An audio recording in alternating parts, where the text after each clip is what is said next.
ओम गुरुवे नमः। प्यारे हरिभक्तों, आज का जो हम विषय ले रहे हैं वो महारथी कर्ण के विषय में ले रहे हैं, जो महाभारत के अंदर में एक धनुधर और एक विशेष पात्र रहे हैं।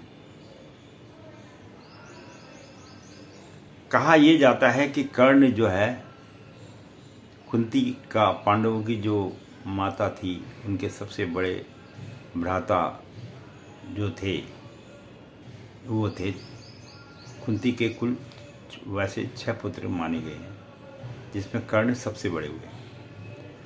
अब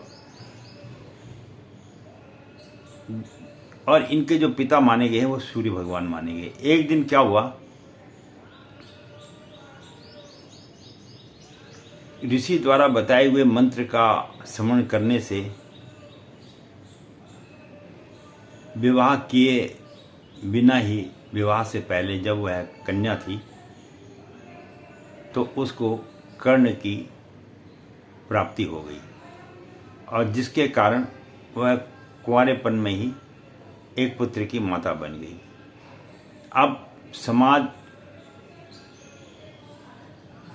और लोक लाज से बचने के लिए उसने उस बालक को एक टोकरी में रखकर नदी में प्रवाह कर दिया और भगवान सूर्यदेव से प्रार्थना की, इसकी रक्षा आप करना। लेकिन आगे चल के उस बच्चे को जो है अधिरथ ने एक टोकरी में देख लिया और लेके घर गया, और घर में उनकी पत्नी राधा थी। राधा ने उसका पालन पोषण किया और वह एक दिन बड़ा बालक भी बन गया। लेकिन कहते हैं ना, होनहार वीरवान के होत चिकने पात।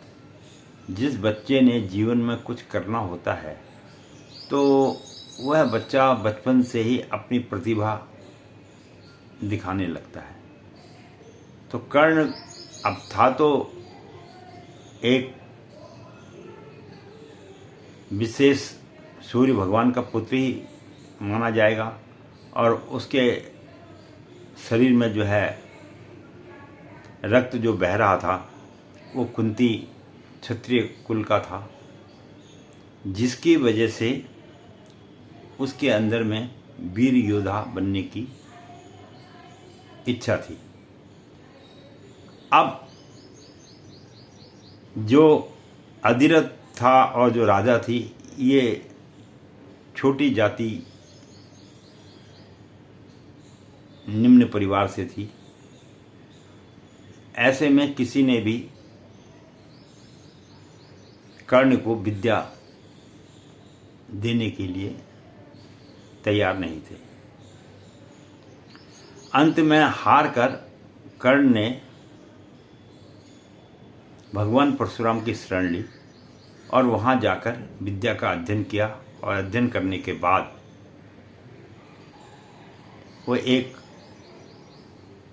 ऐसे धनुधर बन गए कि उसकी व्याख्या करना असंभव है। लेकिन भगवान परशुराम ने जब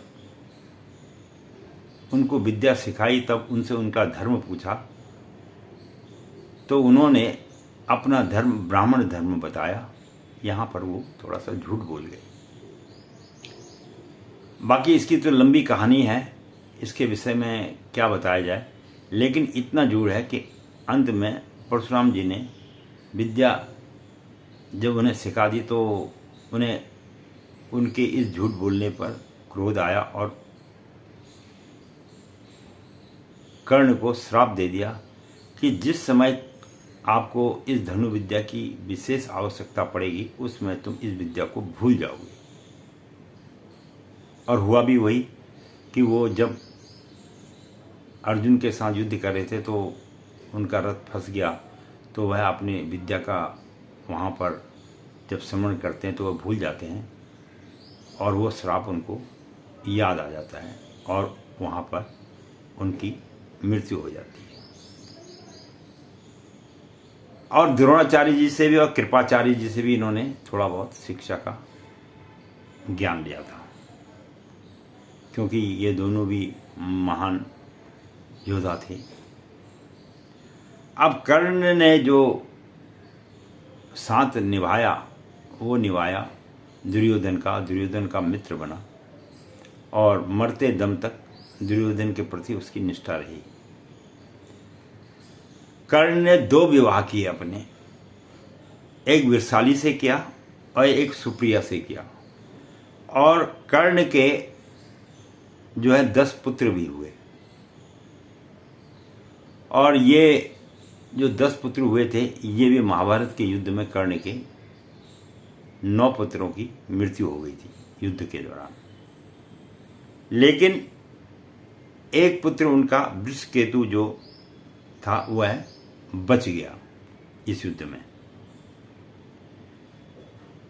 जिसका विवाह राजा यावनता के साथ, जो लड़की थी उनकी, उसके साथ विवाह संपन्न हो गया। तो राजा यवनता जो है अपनी पुत्री का विवाह कर्ण की लड़की के साथ करके अपने जीवन को धन्य किया। और इस प्रकार से कर्ण ने 2 विवाह किए। और यही उसके जीवन की एक छोटी सी घटना मैं आपको बता रहा था।